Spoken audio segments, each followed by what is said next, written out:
There are set of things, جہاں influence ہوگی وہاں ریلیشن شپ خراب ہوں گے، اور جہاں ریلیشن شپ خراب ہوں گے لائف ہیکٹک ہوگی، بے چینیاں ہوں گی اور سٹریس مینجمنٹ نہیں آتی ہوگی، تو وہاں بہت قریب میں ہی کوئی بندہ ہوگا جو آپ کو مشورہ دے گا کہ آپ الکوہل لے لیں یا آپ سگریٹ پی لیں یا آپ کچھ کر لیں.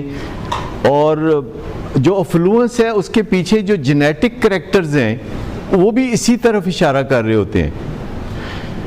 اور جہاں غربت ہوتی ہے وہاں اور طرح کے مسئلے ہوتے ہیں جو موسٹلی فائنینشیل ہوتے ہیں. مسئلے انسیکیورٹی کے مسئلے ہوتے ہیں کہ کرائے کے گھر میں رہتے ہیں، مالک مکان کہہ رہے ہیں نکلو، اور وہ اس واسطے کہہ رہے ہیں نکلو کہ کرایہ وداؤ، اور وہ ہر کرایہ دار کو مالک مکان نے یہ ضرور کہنا ہوتا ہے کہ تسی ہن نکلو، مینوں اپنے استعمال لئی چاہیے. اور اصل مسئلہ ہوتا ہے کہ انہوں کرایہ ودانتے ہوتا دل کرتا ہے. اور پھر جب بھی بجٹ آنا ہوتا ہے تو لوگ پریشان ہو جاتے ہیں، یوٹیلیٹی بلز کی قیمتیں بڑھتی ہیں اور ان کے پرابلم زیادہ تر فائنینشیل ہوتے ہیں، اور وہ دن رات ان کی وجہ سے بڑے پریشانی میں رہتے ہیں. اور جو امیر لوگ ہوتے ہیں ان کے ریلیشن شپ پرابلمز ہوتے ہیں، ان کے فائنینشیل پرابلمز نہیں ہوتے، لیکن ان کی پرسیپشن یہ ہوتی ہے کہ ان کے ساتھ بہت انجسٹس ہو رہی ہے. کیونکہ غصہ کیا ہے؟ یہ ایک پرسیپشن ہے کہ میرے ساتھ انجسٹس ہو رہی ہے.